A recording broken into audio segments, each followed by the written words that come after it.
इस एपिसोड के प्रायोजक हैं किलकारी प्री स्कूल।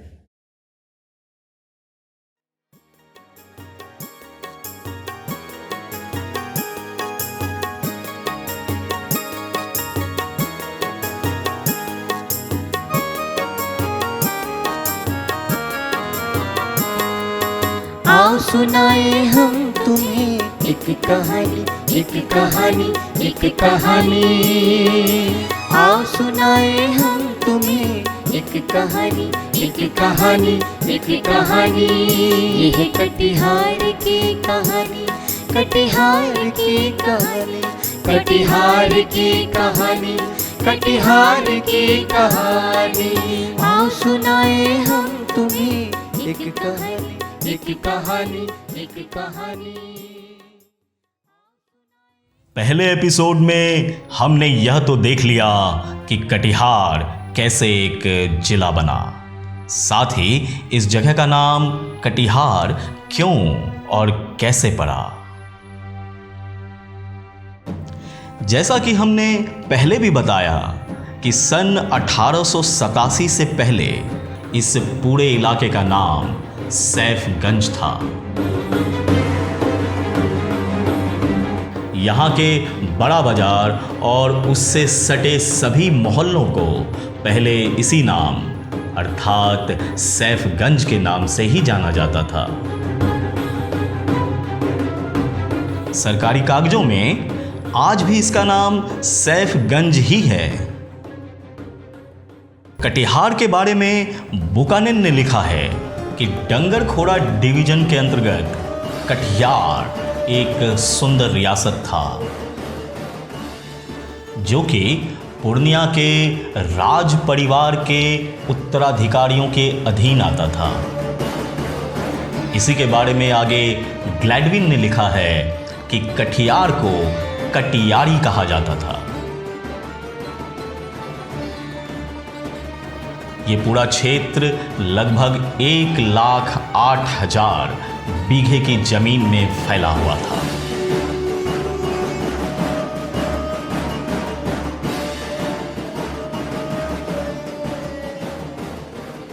महाभारत काल में इस पूरे भूखंड का इतिहास और भी अधिक उजागर होता है। इस पूरे भूखंड पर मत्स्यराज विराट का राज हुआ करता था। महाभारत में वर्णित है राजा विराट की कथा, और धरान से लेके यहाँ तक उसका शासन चलता था। नदियाँ वहाँ से सारी निकलती थी, नदी के माध्यम से यहाँ के सब अपना काम वगैरह करते थे। मनिहारी थाने में स्थित विराट, बरैठा या बराटपुर गांव इस बात की पुष्टि करते हैं कि यह पूरा क्षेत्र वास्तव में मत्स्यराज विराट का ही क्षेत्र था। राजा विराट, तो लोग कहते हैं कि राजा विराट में जाकर के उन लोगों ने काफ़ी दिन अपना जो है सो प्रवास किया था, गुप्त प्रवास किया था। वहाँ पर एक अर्जुन बाण का पेड़ है। लोग कहते हैं उसी अर्जुन बाण के पेड़ में अर्जुन ने अपना गांडीव छिपा के रखा था। ईसा पूर्व 6ठी शताब्दी के बाद कटिहार का पूरा क्षेत्र मगध सम्राट बिंबिसार के अधीन आ गया, अर्थात यह पूरा क्षेत्र मौर्य साम्राज्य के अंतर्गत आता था, जो कि यहां से लेकर आसाम तक फैला हुआ था।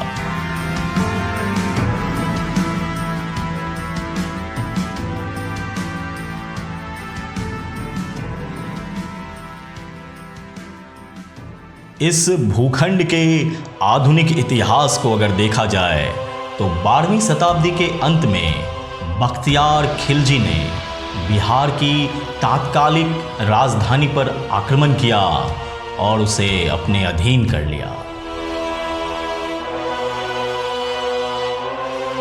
बिहार में मुसलमानी व्यवस्था की शुरुआत यहीं से मानी जा सकती है।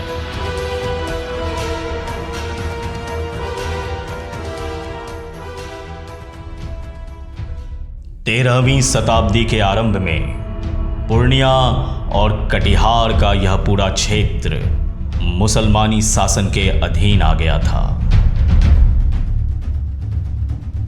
मुगल शासनकाल में पूर्णिया और कटिहार की शासन व्यवस्था को ठीक करने का भरसक प्रयत्न किया गया।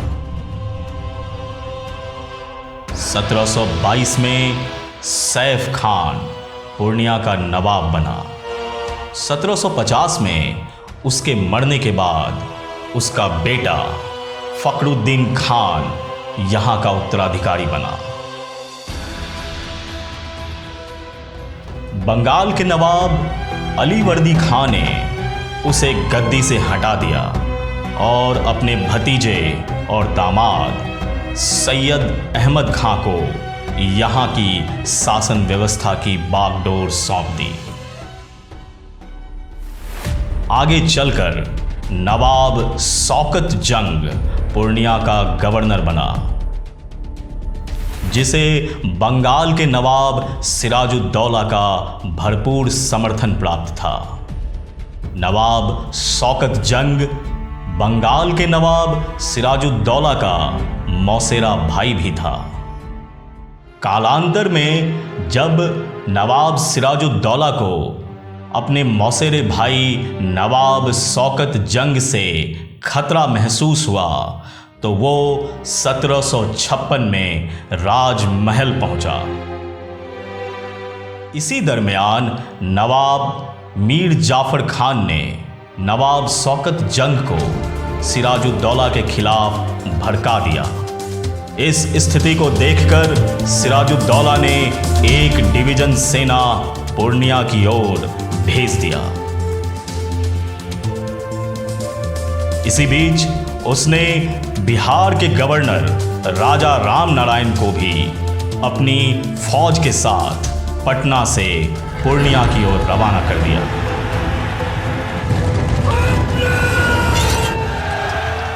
इसी क्रम में मनिहारी और नवाबगंज के बीच नवाब शौकत जंग और सिराजुद्दौला के बीच एक भीषण युद्ध हुआ।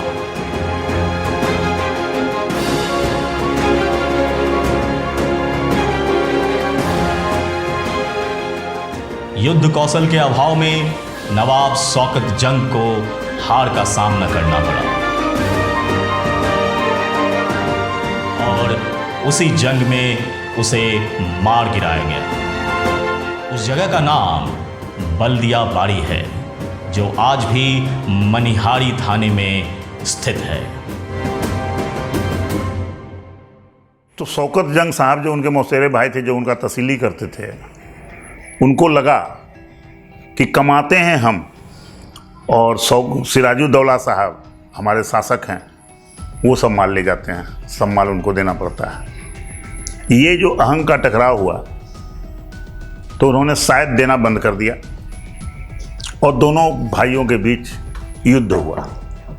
वो युद्ध बल्दियाबाड़ी नाम की एक जगह है, यहाँ से 2 किलोमीटर दूर उस क्षेत्र में युद्ध हुआ। यहाँ पर एक बांध है, उसके करीब में एक बहुत लंबा तार का गाछ था।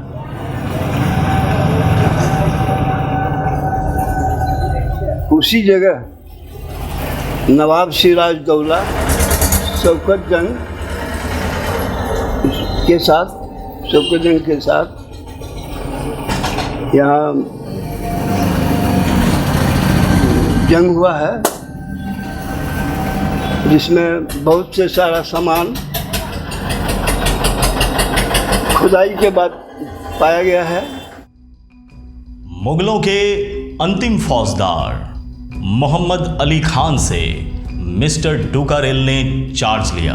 मिस्टर डुकारेल अंग्रेजों के एक बड़े अफसर थे और पूर्णिया जिला के पहले मजिस्ट्रेट भी थे, और यहीं से इस भूखंड पर अंग्रेजों की शासन व्यवस्था की शुरुआत हो गई।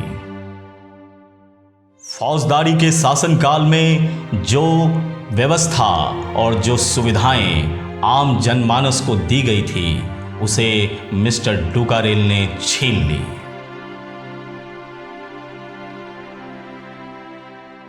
और यहां के सारे उद्योग धंधे को समाप्त कर दिया गया। इस कारण यहाँ के लोगों के बीच भीषण आर्थिक संकट उत्पन्न हो गई। यहाँ के उद्योग खत्म करके अंग्रेजी व्यवस्था ने अपने उद्योग कायम किए, जिसमें मुख्य रूप से नील की खेती शामिल थी। अंग्रेजों की ऐसी अत्याचारी शासन व्यवस्था आने वाले कई वर्षों तक यूं ही चलती रही। 20वीं शताब्दी के आरंभ में अंग्रेजों की दमनकारी नीतियों के खिलाफ संघर्ष तेज हो गया।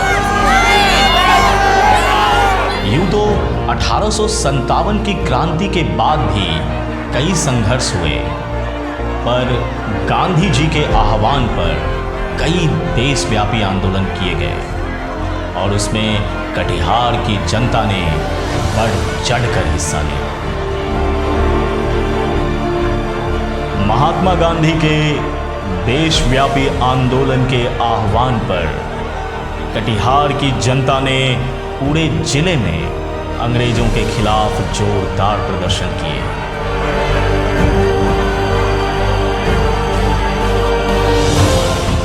महात्मा गांधी ने भी शायद कटिहार की जनता का मनोभाव भांप लिया था। जब सन 1934 में वो कटिहार की धरती पर आए थे। जी हाँ, हमारे राष्ट्रपिता, या यूं कहें कि हमारे प्यारे बापू कटिहार की सरजमी पर आए थे और उनके आने से यहाँ के लोगों में जोश की एक अलग ही लहर दौड़ गई थी। और जोश की यही लहर सन 1942 के क्रांति में भी देखने को मिली।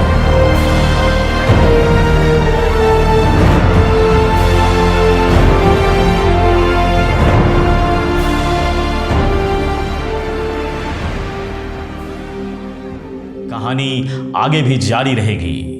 कटिहार में महात्मा गांधी की कहानी।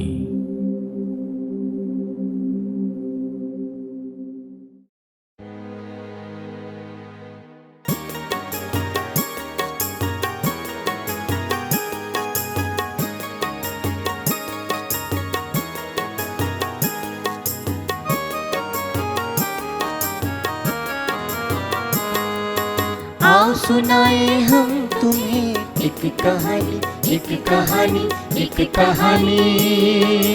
आओ सुनाए हम तुम्हें एक कहानी, एक कहानी, एक कहानी। ये है कटिहार की कहानी, कटिहार की कहानी, कटिहार की कहानी, कटिहार की कहानी। आओ सुनाए हम तुम्हें एक कहानी, एक कहानी, एक कहानी। आओ सुनाए हम। इस एपिसोड के प्रायोजक थे Kilkari pre school. Episode was sponsored by Kilkari pre school.